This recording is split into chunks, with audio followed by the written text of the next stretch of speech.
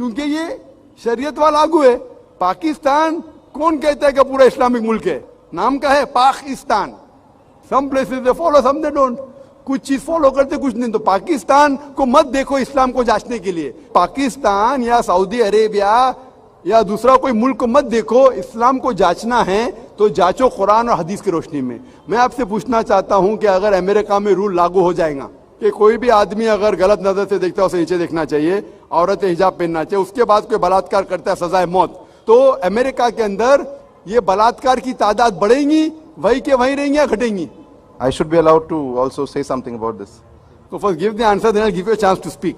You're giving me very few options. Sorry? Are you not giving me the right options then? There's no fourth option. Is there a fourth option?